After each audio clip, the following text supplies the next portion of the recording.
no one's ever cured of autism, right? This is always me.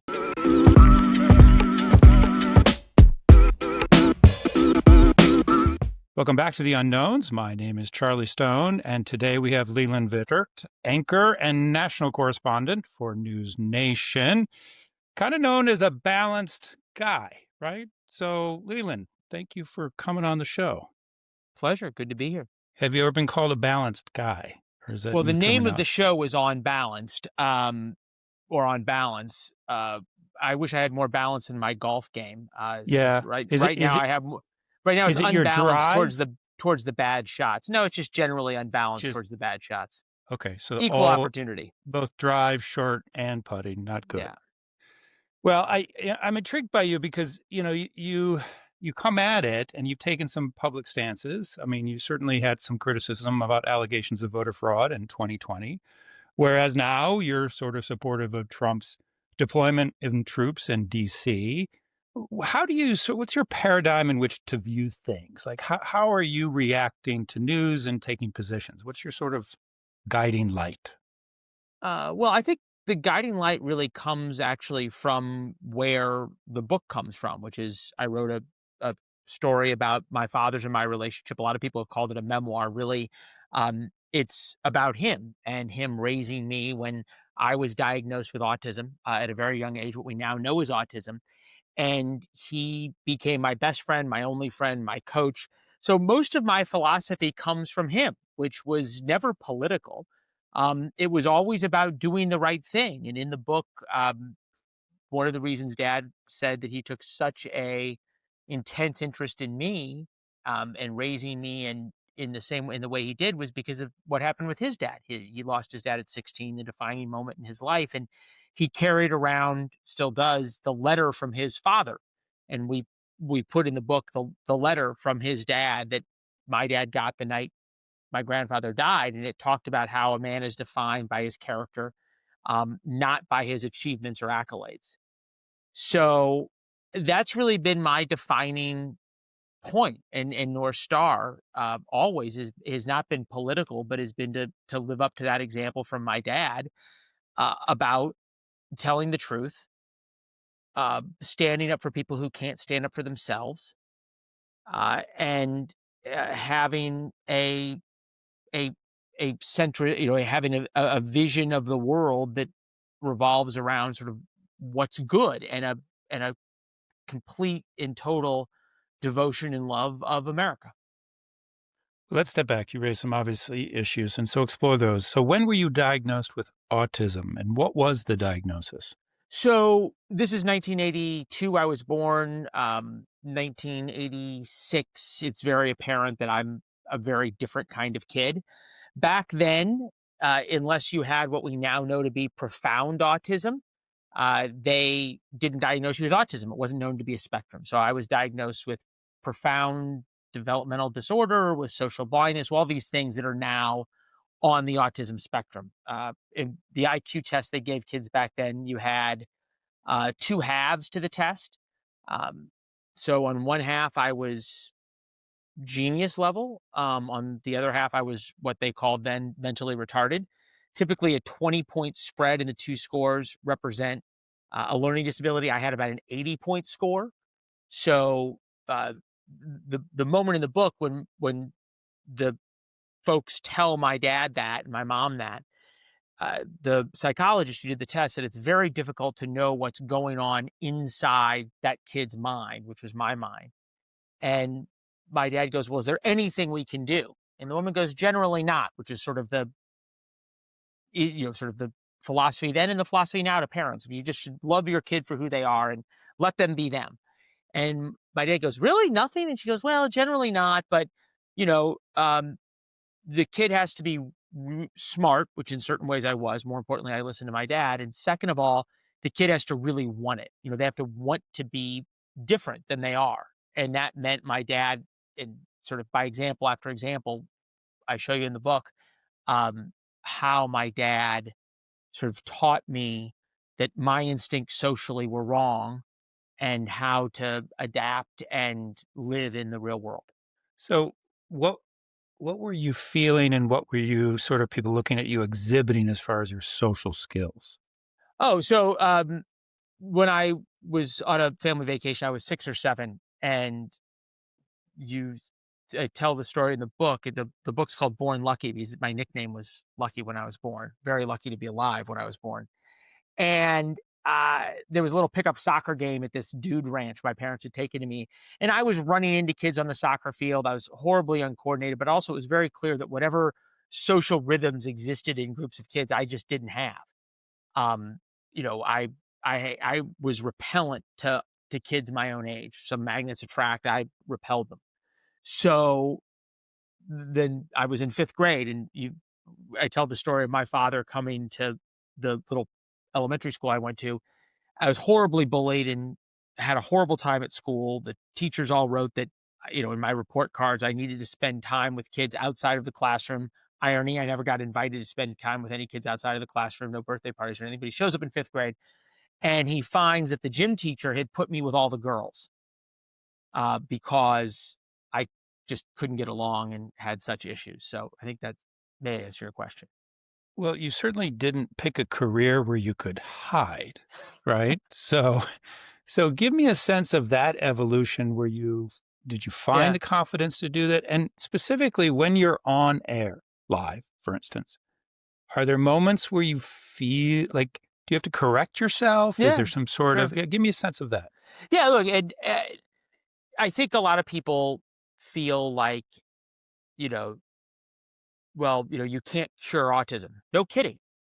You can't fix people. No kidding. But what you can do is teach them that baseline's here and what's possible is up here. And I think that's really what my dad did with me. And still today, I'll catch myself. It was very funny.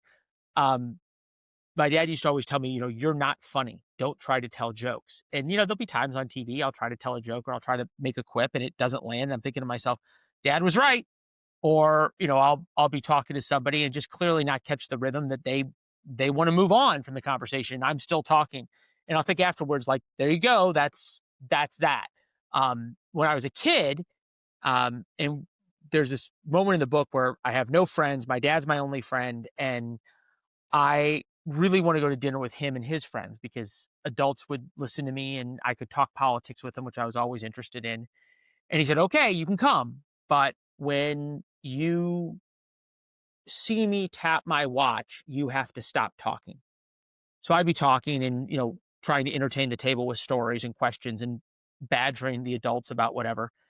And he would tap his watch and I would stop talking. 10, 15 minutes later, he would like nod at me. I'd start talking again. And then afterwards, we, we would post game, almost like watching game film, to see kind of how he could help coach me. Well, just out of curiosity, what was your father's name? Mark. Mark. So when Mark did this, like you were at Fox News for a while, you've, Mhm. been in the field in war zones. Mark, obviously, your dad carries with you, but were producers and other people aware of this, of you and the No, need I've to I've coach not you or? No, I've not talked about it at all. I mean, obviously, through my career, I've had coaching from bosses and news directors and talent coaches and everything else. But no, I've never talked about this with anybody. Um, and that was a big part of my dad's philosophy. There was no special accommodations. I took every test the same way every other kid did. They never told anybody at the school I had been diagnosed with this. I, the opening of kind of about my high school experience in the book is 2 weeks into high school, 7th grade. So, but it was a 7th through 12th grade school. The principal sits my parents down and said, most people here think Lucky is quite weird, and I do too. So you can imagine what the response was from my parents to that. And their whole idea was that if we label him, then that label is going to be with him for life and it's going to define him. So they decided that there would be no labels. But you yourself, right, with all the achievements you've had and the accolades, do you still carry that with you? Do you feel that? Is there a label inside your head that says, "Well, Lucky, I've you're still only, autistic"? yeah, I mean, I've only ever known Lucky to be Lucky, right? I don't know what it's like to be anybody else. But I'm profoundly aware that at times socially I'm awkward and I'm different and I'll miss things or I'll get really angry at a certain situation. I mean, there's different ways it manifests itself, and sure, um, and I think um, it was interesting how the book came about, which was I was talking to a talent coach about sort of my on-air presentation and all these kinds of things, and somehow I mentioned to her that I was diagnosed with autism, and she sort of floored and said, "What do you mean?" And on and on. I told her. She said, "Wow." She goes, "This is such an incredible story." And told her a little bit about my dad, some of the stories I've shared with you and your listeners. So I said, "Well, I'll send you something," which was about 700 words, which was basically a Father's Day note I had written about dad. Um, Call it a love letter, a thank you note, whatever it was, but it was about Father's Day. And she got it and she said, "This has to be a book," and took it upon herself to send it to some book agents. And then my co-author, Don Yeager, got a hold of it. And he has a son who's autistic, who sort of has ventured on the same path that my dad did. And he said, "I want to write this book with you so that we can give parents hope." And I think that's the takeaway here, um, that there is hope, because so many parents get a diagnosis. They're told, "Hey, you just accept the kid for who he is, and we're going to make everything easy, and we're going to make all these accommodations." And the parents spend all the time making accommodations. Well, the real world doesn't offer accommodations, number one, but number two, when the kids get to the real world, there's nobody to blaze that path for them, and they have no idea how to deal with the adversities and the challenges that come in normal life. And that was obviously sort of not what happened. So the book sort of gives you the perspective of what I went through, and then how those helped me, as you pointed out, war zones overseas for a long time for Fox, and then back to your original point, those same lessons and the self assurance to be who you are and stand up for the courage of your convictions. When, for example, I was the only Fox anchor who publicly challenged his folks on the 2020 election claims, and then was invited, as they say in private school, invited not to return to Fox. So I uh, that lesson came full circle. And please excuse my, I'm just trying to explore this, but like, is there something about the condition where you just need to know, like I need to know the truth? Is there something about that? It's a great question. I'm not an expert on autism. This isn't an autism book. It's not even really a memoir. It's a story about my dad. And I think there is something about people on the spectrum that they take things very literally. Um, and going back to your original question, and I write this on the book. My dad always taught me that the North Star is the truth and doing the right thing, regardless of the consequences. And one of the defining moments in my high school life was when I was a rower, and I had been rowing for a year. I was on the varsity team, and the head coach of this rowing program, that was a citywide rowing program in St. Louis, basically said to me, "Look, we want you to row on the novice team, which is the more junior team. If you rowed varsity, you couldn't row on that." But he wanted me to row on it because it was going to help in the big final year-end national competition. And I said, "I can't do that because I'm lying, right?" And he said, "Well, it's not against the spirit of the rules. I'm telling you to do this, you do it." And I said, "I can't do that. I can't not do the right thing." My dad wouldn't accept that. It's just not who I am. And he threatened me, and I said, "Well, fine. Then I'll just go up to the rules official afterwards and say, this is who I am and this is what I did. And if it's in the spirit of the rules and you're right, then it'll be great." And he threatened to throw me off the team. And then my dad got involved, and every sort of cooler heads prevailed, and everybody kind of realized what this all meant. And I, yeah, I mean, is part of being autistic probably taking things very literally? Yes. Um, and I think probably my dad's admonitions over and over again, including I tell the story in the book. The first time he caught me lying, I had to write 1,000 times before I could get up from the table, "I will not lie." Um, so yeah, I think that those two things probably come together. Let me just explain. First of all, I had questions prepared, but that's what I love about having my own show. I haven't even got to them. This is far more interesting. Um, when you meet a child who has similar type autism Yeah. or spectrum, what is there a sense of like, what do you try to express to them? What is your advice to Oh, them yeah. to help them? Yeah, it's a great question, Charlie. I'm not in the business of giving advice. Um, I think the one thing that's so important that my dad taught me, and there was a time in 8th grade. I tell the story in the book where I was in 8th grade. I was in art class, and the teacher said to me in front of all the class, "If my dog was as ugly as you, I would shave its ass and make it walk backwards." And I had to go to school the next day. That was my dad said, "You're going to school. That's just the way it is. Um, you have to learn how to deal with these situations." But I think the message to kids is that high school isn't real life. And I write over and over in the book because it's true. And my dad told me it over and over again in the darkest times that the qualities that make you popular in high school and the values that make you popular in high school are not the currency and the values of life. So you see the arc with me when those values started to become realized and valued. But I now say I don't like anybody who liked high school because the values are so screwed up. And I don't like anybody who likes Washington, D.C., even though I live there, because the values in D.C. are equally screwed up. And if you like Washington, that probably means you're not a great person. So I'm not sure how that'll go over at the DC cocktail party set. We'll see, but that's kind of the theme of the book. As you've sort of presented this sort of unknown fact about you, have people been weird around you? Have they sort of been like, what? People, like, people are always weird. I guess people are always weird around everybody. I don't know. I think it's surprised a lot of people. I think now, and at the end of the book, I make the point that no one's ever cured of autism, right? This is always me. Um, I say at the end of the book, um, if you saw me on TV or we had a drink together, you probably wouldn't notice. But if we spent, a round of golf or a dinner together, and you knew you'd see things and say, "Oh, I kind of see socially he's a little off," or it's clear the social instincts are learned skills, not innate instincts.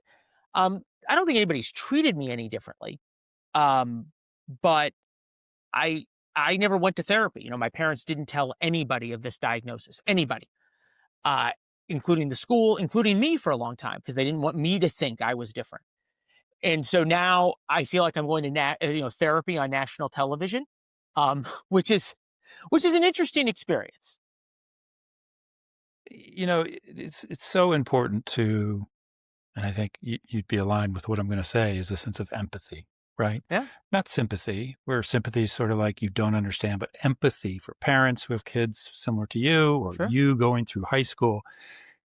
And I just say this because where is the empathy in this nation? It seems to not be present. I'm just curious what your thoughts are on that. Yeah. Like, have we missed the beat there? Look, there is now a hardness in America that has come that I think you're spot on to say that there is a kindness, there's a sense of purpose, there's a sense of we're all in this together that has been lost in America. I've often said on TV that I really hope that what brings us together will not be some horrible event, right? I mean, we were a pretty divided nation before 9/11. You think about the 2000 election and the now those things seem very quaint. But at the time, we were very, very divided, and then 9/11 happens, and the nation comes together. So, yeah, I hope that we can get that back. I don't know how that happens. I don't think if, just my observations of politics, neither side seem very interested in it. We can go why that the business in the media of dividing us is more profitable than the business of uniting us. We can go that our politics now, because of gerrymandering and the way the primary system works and the way the political parties themselves work, that the more extremes, especially on social media, but also in electoral politics are rewarded more than being a centrist in accomplishing things. You get a lot more donations, you know, saying what's wrong and who's to blame for it than you do solving a problem. I usually ask my guests at this point, is there anything unknown you haven't told anybody? So, Uh, well, is there, it's funny. It's funny you say that because one of the things I did when I was about to graduate from college is I went through the pipeline of becoming a CIA uh, clandestine services officer. And so I tell this story in the book of going to the CIA, and they actually ask the very same question, Charlie, except they tell you if you don't tell us everything that you have, we're going to polygraph you either way, and we're going to find out. And if you've lied, you're done. So that may be a new show that it's the unknowns plus a polygraph. that sounds really complicated. I wouldn't know how to pull that off. But Well, it could be fun. The thing I told the CIA that it wasn't what's unknown. What's one thing that's unknown. It's what's everything that you've done that was wrong. Was that I had a liquor delivery business in college because I had a great fake ID and a Costco membership. So I get to Costco one day and I'm checking out in line and everything's fine. I have a big orange Costco cart full of liquor to deliver and sell to everybody at college. And there's like this alarm that goes off. So the alarm's going off. The manager walks over and the manager and the cashier talk. And I say, is there a problem? And at this point, I've got a fake ID, a Costco card, a credit card. Fake ID had my name on it. It was a New Jersey ID. And the guy goes, oh, no problem. But you're buying so much liquor and you bought so much liquor. I need you to come to the back. And I thought to myself, okay, so obviously they think it's a fake ID. They've called the cops. I should just leave. In for a dime, in for a dollar. Like if you run away now, they've got your Costco card and probably your credit card. So they're going to come find you if you have a fake ID. You might as well just go. So I go to the back. And lo and behold, he wanted me to fill out this affidavit that I wasn't wholesaling the liquor. And I'm sitting there telling the CIA this because the question that they had asked on the form was, have you ever committed a felony? And I said, yes. They said, tell us about the felony. So I'm with the manager and he's doing the affidavit and I'm signing the affidavit. He photocopies my fake ID, my Costco card, and the affidavit. And he goes, oh, and he pulls the affidavit off of the photocopier and he goes, oh, Mahwah, New Jersey. I'm from Mahwah, which was the address on the thing. And he goes, did you go to North High School or whatever one of the high schools was? And I'm thinking, oh my God, of all the gin joints in all the world, the manager at Costco in Chicago is from Mahwah, New Jersey, which I've never been to. And he goes, and then he starts talking about this bar downtown in Mahwah. And he goes, and he kind of sees a blank stare on my face. I said, this was January. I said, my parents just moved to Mahwah from St. Louis, which is where I was from my dad's work. And I was home for the holidays, post work, had a couple weeks off of work. So I went home for the holidays and I needed a new ID. So I just went to the DMV in Mahwah. I don't have my, just moved to a new apartment here in Chicago. So I just went to the DMV in Mahwah and it's my parents' address. I said, I've only been there once. And the guy looks at me and goes, okay. Hands me the ID back. So I told that story to the CIA. And at that point, I think that was the moment they said, you can fit in here. Well, I'm a little concerned because although I think the statute of limitations have run on that alleged felony, your Costco card may be revoked. Well, I think it's in jeopardy now. So I think I spend enough at Costco that they may look the other way, but you never know. I may have to switch to be a Sam's Club guy. All right. Well, please come back and tell us what happens to your Costco card. It's been a pleasure speaking with you. Thank you for sharing your unknown, and we wish you the best. All the best, Charlie. Thank you.